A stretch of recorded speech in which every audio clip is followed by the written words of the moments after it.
Welcome to the Miniatures Paintbrush. Today we're going to talk about painting up a Spikeclaw swarm from Shadespire.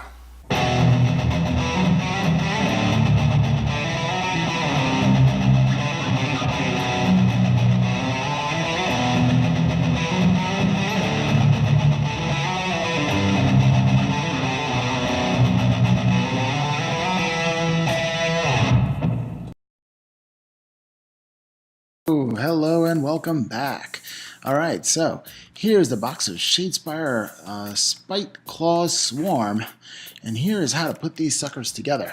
Now I did have to use some green stuff to fill in some gaps, but aside from that, not too bad. I don't like the gaps on these models in general, working with Shadespire models. And they're easy to build, so I kind of like it not so easy to build personally. Okay, fast forward into having all these done up. They come in that brown. I'm not crazy about that brown that they come in, but here you are, built. And of course, I love my sub-assemblies. Really couldn't do too many sub-assemblies with these. And the reason why I love my sub-assemblies is because it's just easier to get into each portion and each piece of the model. And if you get into each piece of the model, then you're more accurate no matter what angle you see it from. So I don't want to miss a piece or not paint things at all, even if you can't see it. I'm just one of them people who have to paint everything. Alright, so I'm going to start off with some Style Res and some airbrush thinner. I don't use airbrush thinner with anything else but my primers, the Style Res right there. And I'm just putting up some small layers, just getting it in, not too aggressive or too excessive. And the reason why I build it up slowly is because of personal preference. I just like to build things up slowly so I can have control. And that's the point I have an airbrush, is because it's all about the control that I can have over the paint that I use. So, why not build up your coat slowly and enjoy the process? To me, buying a miniature, and no matter how much you spend, how many hours, you kind of paint it, well, that's how much enjoyment you kind of get out of it. And then you can actually play with the models on top of that. So there you go, right? Pretty cool stuff. Okay, some Style Res and white. I'm going to do some zenithal priming here. And just really getting over the parts that I kind of want like the brightest. I did want to go for some glowing effects in certain areas. And I wanted to get the base not completely black. So I kind of want to bring that up. So here it is. I'm going to bring up some glowing effects with some rats inside this like sewer system. And what I'm really going for, well, honestly, is Teenage Mutant Ninja Turtles. I just keep on looking at Scritch Spikeclaw, which is the leader of the band, and I keep on thinking Splinter in his younger days. Well, in his younger days, he was actually a rat, but I'm just saying, he grew up old. So what if he were young when he fell into the ooze? So I kind of want to create the ooze and like little rats coming out of the ooze, like creating more Splinters and all these other kinds of things going on. Call me nostalgic, just having fun with models. And I really do have a lot of fun building and painting these models and bringing them to life. And for me, that's like half the enjoyment right there. And the reason I buy something is because I like the aesthetic, and because if I'm going to see it on my table and I'm going to be painting it, I don't want it to be a chore. I want it to be a pleasure, and that's the whole point of a hobby, to enjoy it, in my opinion. So zenithal priming on these with that white, and then I'm going to go with gray, again using that airbrush thinner. And the reason why I'm doing that is, well, first off, the bases itself, the rocks, I kind of want to hit just lightly gray, so I can really start building up the little contrast between the stones and the rest of the miniature, leaving some black lines in the middle, so hitting it from an angle. Plus, with the gray itself, I'm hitting it from like a 45-degree angle, trying to get that like transition, because we know we're black underneath, we have white on top, and then you want that mid-tone, like it's just fading. And that's what I do. Now, some Scorpina green, one of my favorite greens. Livery green is up there as well. Same color family. So what I'm going to do is I'm going to create that glowing effect, that Scorpina green, and watch how bright this green is. This is amazing. This is from Game Color, from Vallejo, and I do like to use Vallejo Game Colors through my airbrush. Now, I know this Vallejo Game Air, but I'm one of those sticklers that I don't open a new box until I finish the last box, so I'm not going to get any kind of Vallejo Air until I kind of finish all my Game Color stuff. I don't know.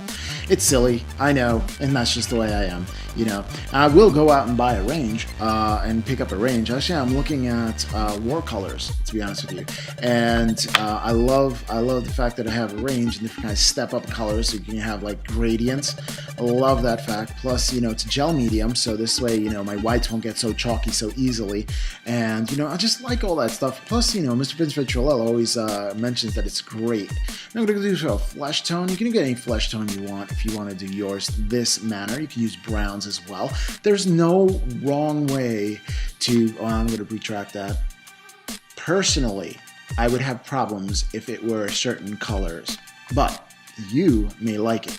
And the entire point of this hobby is that you like what you're doing, because if you're not liking what you're doing, you're going to be out of the hobby before you know it, So again, gradually building up color just in the facial area, trying not to get anywhere else, and not using any masking or crazy. This is more of a speed paint anyway. But really still trying to enjoy it. I don't know, for some reason my speed paints, I kind of wanted to take longer time. In fact, the entire build took approximately 3 days. I guess by the time I opened the box until the painting went about 3 days. But the building went another day, so I think 4 days maybe it took me to put these all together and get these done and record it on the video, because I like sharing with you guys and girls. So now just bringing up just the flesh pieces right here, for the tail, I kind of wanted to go pink and play around with those colors. That was fun as well, using the bubblegum color and mixing it with some flesh tones. And it's just what I do. I kind of try to stick to the same kind of colors and mix other colors into it, so we can get a variant of the same color. And when you have too many colors, hit your eyes on a miniature one shot, then it kind of just overwhelms the senses, and you kind of just get confused. What's the point? You got to have a point to your model. It has to look cohesive. Even if it tricks the eye, even if you don't know what it is, it has that je ne sais quoi, as they say in French. All right, this is some, I believe that was Shrapnel Red. And Fantasy and Game Colors, scale 75, another paint range, which is outrageous, that I kind of want to really, really have. But once per year, here and there, treat myself to like a little paint range there, and play around with colors, just become more effective. See, it took me, my first year of painting minis, took me about it took me about for 10 miniatures, and there were Troll Bloods from my Horde's army. It took me about a year to do 10 miniatures, and it took me that year because I was learning techniques. And once I learned the technique, now all I'm doing is playing around with colors and getting different effects. Now, the technique of using an airbrush effectively, knowing the control, getting used to it, that's one thing. Another thing is, learning how to blend, which I'm still learning how to blend very well with the brush. I'm just using those wet blendings, using the glazed mediums, trying to use those things. And, even I don't think I am where I want to be just yet, and I keep on getting there. So, but the whole thing is that painting is a journey, right? So, if I'm not there, so what if I'm not there? The whole point is I'm trying to get there, like, what are other people doing? I don't know what other people are doing. All I know is I'm trying to get better. That's all I'm trying to do. And every time I do a model, man, I love it. I fall in love with it until I start the next model. Then I no longer fall in love with it. I'm fickle like that. I'll only love a model for a day. Usually if I paint the model, I'll pull it upstairs because I paint in my basement, so I put it upstairs for one day. And for one day, it becomes the best model that I have in my collection. Then I know I need to get my stuff done because, you get a day. That's what you get in my house. You get a day. Then you go into the cabinet downstairs, and then I have to work to impress somebody else the next day. I guess people in my house. A lot of people in my house, they don't tabletop game. They don't, but I have friends that do tabletop game, which are amazing. But maybe if I put one of those models up there and people like it enough that they'll start gaming too. Who knows? You never know. This stuff is contagious, really. They call it plastic crack for a reason, right? Because it's like, you can't get enough. They're so cool. Oh my goodness. I'm nerding out right here, and I'm proud of it. That's it. All right, time for some fur. Again, fur techniques. I kind of use the same fur techniques that I use on my Fenris and Wolves that I did for my space wolves, which is, you use dark brown, you kind of want to do a light brown, and then you go to dry brush on top of that. But this one, I was a charred brown. That's what I started with as a base. I didn't really go too far into the details with this fur. I kind of wanted not to look like a wolf. I kind of want to look like, a matted up rat. Now, I'm from New York City. Well, I started from New York City, born and raised in New York City. And, we know something about rats because, you go to the train system and you get pretty big ones. And, some places they're about as big as a small chihuahua, which is kind of scary if you think about it. Probably eat a chihuahua. Anyway, they kind of matted out. Okay, some Reikland Fleshade now. So they kind of matted out. Now, I didn't like the colors of the skin, and I did, go for the medium flesh tone to a light flesh tone, flat flesh, and then I went up to like a fairy flesh, and now I'm bringing it down. Now, this is the first time? I think it's the first time I've ever used a wash like a wash. Just kind of throw it on there. Of course, I cut it with water. There it is. I'm cutting it with water, and then I'm just taking a lid. So I kind of like thin it down, so I'm not straight going it. You know what I mean? But it's the first time I actually washed a miniature. Like I have done oil washes before, which is pretty amazing. But I usually stick to pin washes. So this is just an experiment. This is the first time I ever used Reikland Fleshade, and every time I paint a batch of miniatures, I kind of just want to try something new. So here's my new thing. I'm trying Reikland Fleshade for the first time and actually using a wash for the formal sense. Again, although it's watered down, I always have to have my spin to it. Only because I don't mind if it takes a long time or longer time. I'm not trying to speed things up. I'm trying to have control. Now, by painting minis over and over again, I naturally speed up. Like, I just know what to do next. And that's just half the battle right there. Because sometimes when I'm looking at miniatures, like, well, how am I going to achieve this effect? And then I have to research it, and then I'll watch videos about it, and then I'll just read about it, and then I'll just try it on a piece of paper, and then I'll try it on something else, and then finally I'll get to the miniature. But if you know what you're doing, you go straight to the miniature. You go whole hog, man. Right there. Oink oink. Like Minion Pharaoh. Different game system completely. All right, so Reikland Fleshade, eh? I think it came out pretty nice playing around with that stuff. There it is, dry. So you can see it coming to life there. Now some Agrax Earth Shade. I really do like Citadel shades. I do. I really like it a lot. I might get some, well, I do have some Pledge Future Shine. I'm going to add that to some paint and see if I can make some washes. But, right now, life's good, and I got some Citadel washes. Now, I do use Citadel washes through an airbrush sometimes, and I don't care what anybody tells you. They say, well, it's too diluted to be effective. My butt. The transitions that I get, once I paint something gray, I'll put some Agrax Earthshade and just lightly spray it across, even diluted through there. Man, it comes out really nice. But now you do have to let one layer dry before you hit the next layer. If you don't let the first layer dry, it'll just pull up and be nasty. Might as well just take a brush and go all over your miniature. Don't do that. Don't do that. I mainly use those washes for those shades for the bases. I love the transitions that they give me on the bases. I really do. I will never, I don't think I'll do much else. I mean, I'll try other things, but, I'm really happy with the shades through an airbrush for the bases, to tint the bases, especially shadows and stuff like that, because the transitions are so small, and I like that it's small, because when it's small, it's manageable. If it's clunking, it's really hard to manage. So, all right, so some Fleshade to darken down that matty fur. Again, talking about the rats are dirty, and they're matty, and they have matty fur. And if you're able to look at a rat up close, and believe me, I've seen quite a few in the natural wild of New York City, and their pelt isn't clean and crisp with defined layers and everything else. Then it's mad and it's a mess. I mean, it's a hot mess, right? So I decided not to forego the dry brushing and the edge highlighting for each one of those fur bits. Now, I usually do things like that for different kind of fur, but I didn't feel it was necessary for these rats, really. And I really like the way it came out, all matted up. I'm also getting the hair onto the arms as well that he has there. I think that's kind of odd that it's on the hair, on the arm like that, but no, I'm just going to leave that one alone. They say you can always tell an Italian like me by the arm hair. If it covers your watch, you're in trouble. That's what they would tell me. All right, some Lust Pink, not Bubblegum Pink. Lust Pink, and I am using some flesh tones right there. Now I'm cutting both in there. What am I going to do with that? Well, I'm going to do the tails, of course. First, I'm going to hit it with a little bit of airbrush, just around. Again, trying to optimize the zenithal highlighting that I did. So I'm just trying to hit it with the airbrush, and then I'll go into it with the regular brush, and I'll reinforce some things. Now this is way thinned down, and I mean way thinned down. It took me a while to get the control over the airbrush to be able to really affect a change onto that tail, but look how gradually pink that's getting. And I'm really sorry about the camera moving in and out of focus. Somehow, if I get in front of the camera, it just goes out of focus, and I'm really trying for a better way to do that. Alright, so some even scarlet with some glaze medium.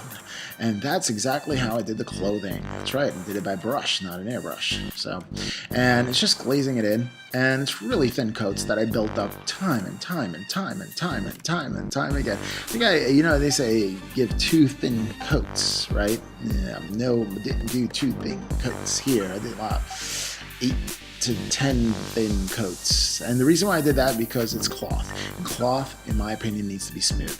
The transition needs to be smooth. The material needs to be smooth. Even if it's torn, I want to see the gradient to be smooth. I like painting clean. I don't do too much rat-a-tat damage on there. And, because it's just my personal aesthetic.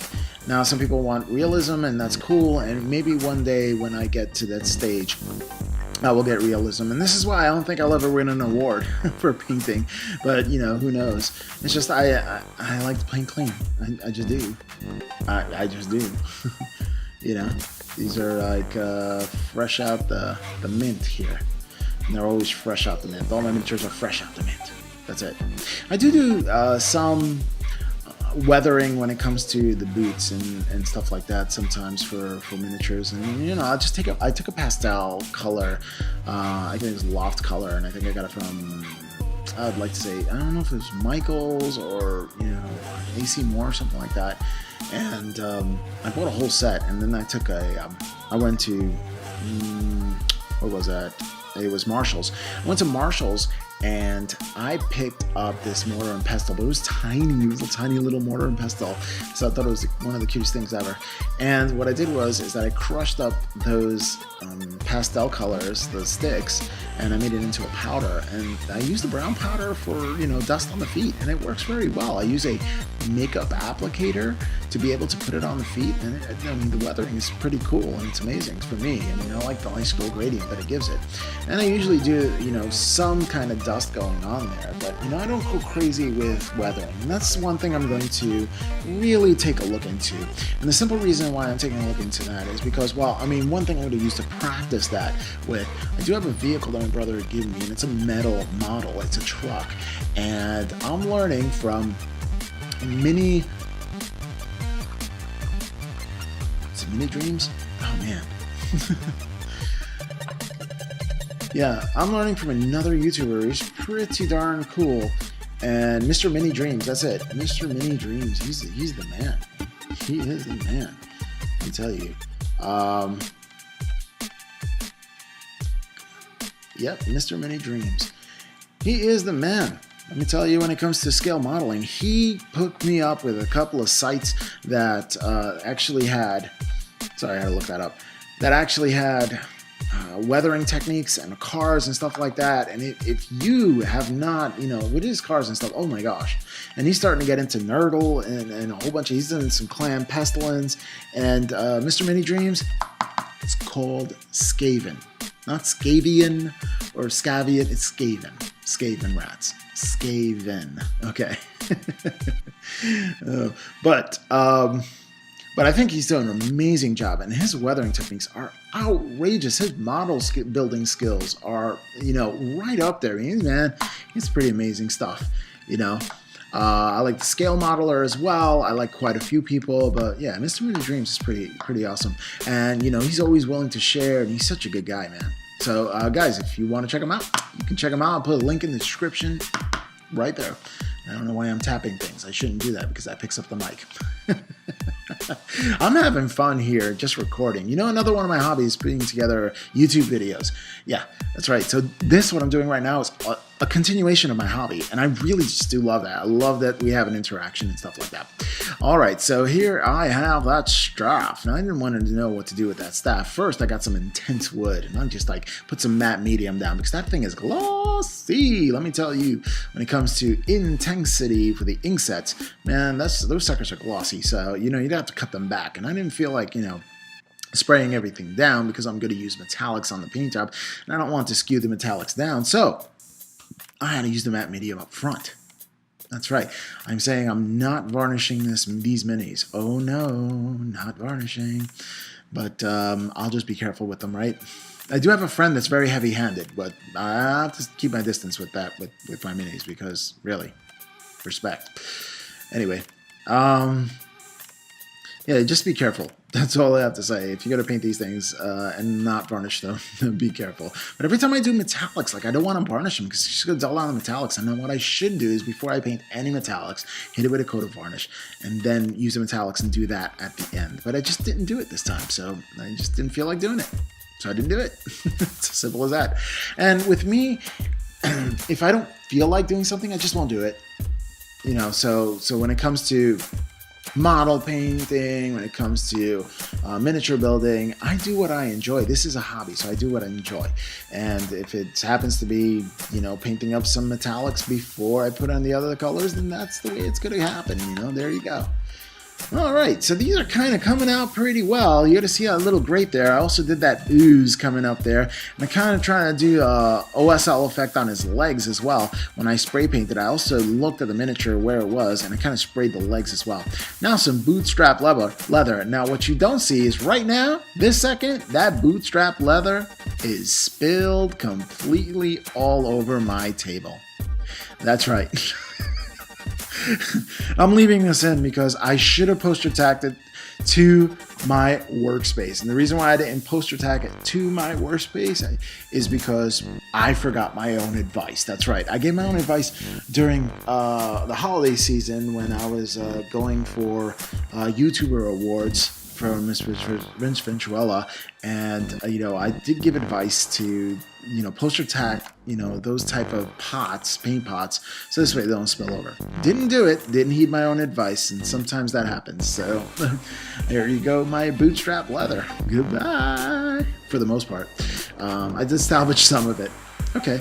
So next up, I wanted some copper, and I put some copper in certain areas and to simulate scratches, and then I put the copper on the back. Now, I didn't like the copper. I actually changed that into a red, like I glazed the red over the copper, and it came out with an interesting effect. It was almost like a metallic, but still red for that symbol. So I started up with the copper, and I hated that. Now, when it comes to the symbol, paint whatever you want, I don't know the escaping colors, really. Probably green, I don't know. But it was red, so I went with the theme of red. And think about these miniatures, these Spikeclaws. I'll tell you, they all look like little Roman soldiers, which I think are amazing. I really do. I think it's pretty bad, but there you go. If you're going to use metallics, you should use model metal color. Metal color is amazing. Like really, out of all the Vallejo metal color, out of all the metallics I've ever used, this just has that really finely ground pigment of metal inside its paint that is just the best out there in the market. Now, the best when it comes to acrylic. There are other paints that are non-acrylic that do have a metallic that's even more amazing than this. But when it comes to just acrylic water-based paint, like this is the bee's knees. And look how shiny that is. That is pretty amazing. Now, I like the way it looks on camera better than it looks in person, personally. I don't know why. For some reason, this really loves the camera. And it looks like this after it dries completely. Like it looks wet right now, but in person it's weird. In person, my eye reads this differently, but on the camera it looks like if it was dry. So later on when it dries, it's gonna look like that. All right, some style, if that wasn't confusing enough. Some style res time. Style res, trying to build up those bricks there.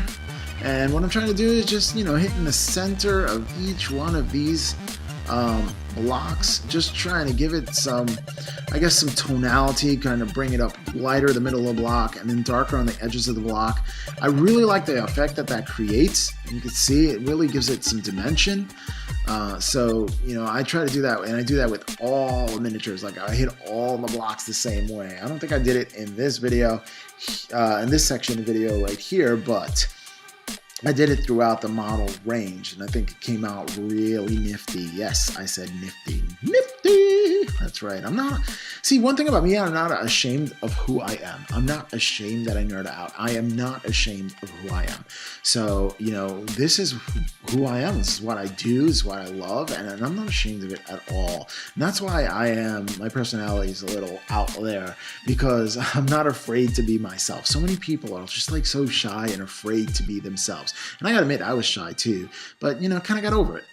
Okay, now here I am spraying some of them Citadel shades. I realized Seraphon Sepia, and I'm trying to get into the cracks right here, just edging it, just trying to give it some dirt on the bottom, and just giving it some more tone, some I guess they call visual stimulation, or add interests to the base, and just give it that next level. Just now, instead of just gray and black, now it has some red warm tones in there. And I like the red warm tones like of the Seraphon Sepia, only because, you know, I have a red cloak and I kind of want to, you know, a theme throughout the miniature, you know. So I try to keep that. I try to keep the central color. I try not to use too many colors. I stay within the range. So if I'm going to do that brown, it has that rich red in it because of sepia. And there we go. I think it really went off well. And I painted the eyes red, and then I'm going to dot it with a little bit of Averline Sunset as well. All right, so now usually this is the last thing that I do. I painted this with, I believe it was rock from Minotaur. Now it wasn't that easy to paint, not with this color right here. So I don't know. I don't know if it was a bad batch or what. I don't know what's going on, but you know, I just try to thin it out, try to get it nice and smooth. It was a pain in the rear to get this on for all the models, but you know what? I guess I was just stubborn, and I kept on. I just kept on keeping on to do every single model. And base it with that. Now, the reason why I'm basing it with gray and not black, because I don't place things in, I don't do the trim in black anymore, is because Sam Lentz did on Tabletop Minions a video about how he did the Sepulchral Guard, and he said he never paints his bases black because the blackest thing he wants is going to be on the miniature and not on the base, and that makes sense to me. So now I'm hitting this with gray instead of a black, and I think I'm going to hit all the other models that I've built with different kinds of colors. Okay, now that it's on the base, I went back. I don't hardly ever go back, but here goes some red with some Lust Pink, and all I'm trying to do is I did not like the tails and the color that they want, so I kind of want to just get in there. Also, I did the mouth with the same color, just trying to get into the inside of the mouth. I did that as well. So doing in the mouth, I wanted a little more red as well, so I wanted to get in there. I do the teeth with a little bit of bone white as well, and I just tease that in there, almost like a semi-dry brush, like a semi-wet brush. I don't know, I forgot the terminology for that. Wet-dry brush or something like that. I don't know, it's just like a dry brush, but it's not totally dry, something like that. And I do that with the teeth, with the bone white, and I get in there as well. It's pretty neat stuff. Now we're really coming down to the end of it, which is pretty neat. And they're really coming out well. Now, I don't recommend holding the models, but you know, since they're going to be played on a board, so I had to kind of test it out. When it came to the metals, I did hit it with some verdigris. I hit it with some copper to simulate some scratches. I did play around with a lot of different colors when it came to the metal itself. Like, I really added different colors to it and kept throwing colors on and throwing colors on and throwing colors on and throwing colors on until I saw that it had like a rust effect. And then in the creases I did some Agrat's Earthshade, and then I did like a magnesium for the lower level, and then I built it up to, you know, almost to a chrome in some areas. I think it was pale burnt. orange. Plus I did some rust effects, I did some Vallejo game effects rust, and I stippled that on there as well. So I just really played around with the metals. Like my metallic metals I'm not very happy with, but I think these came out all right. And I'm gonna keep on playing with different colors until I get it right. And then when I feel I can get it right, I'll do a tutorial just about how I do metallic metal colors and different kind of effects that I achieve. Alright, so finally I'm going to just do this little dry brush on the little ratonitos, the rats. Los ratones que tengo ahí. The rats that I have there. I'm going to do the little baby rats who go turn into adult splinters. That's right, adult splinters. That's the way I call them. Anywho. This is definitely really a fun, quick paint to get done. Love the paint scheme, love the way it came out. Will I build a Skaven army? I don't think so. I don't think rats are my thing, you know, personally. But geez, the dynamic poses of these really drew me in. Like, I just wanted to play with it. I wanted to also build some Skaven and put some Skaven together without having an army, and Shadespire is pretty amazing. This army has movements of 5. That's their strength. So if they go into the battlefield, they can move around and dance around the enemy, and that is their biggest draw. They're not really the most fierce attackers. They don't have the most life. They have like 4 lives and 2 lives depending on which one. Their abilities aren't that awesome, but their movement is amazing. All right, we're done with this one.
And there you have it, the Spikeclaw Swarm is complete, and I'm ready to play on that table. We'll catch a table down, and I'll catch you next time on the Miniatures Paintbrush.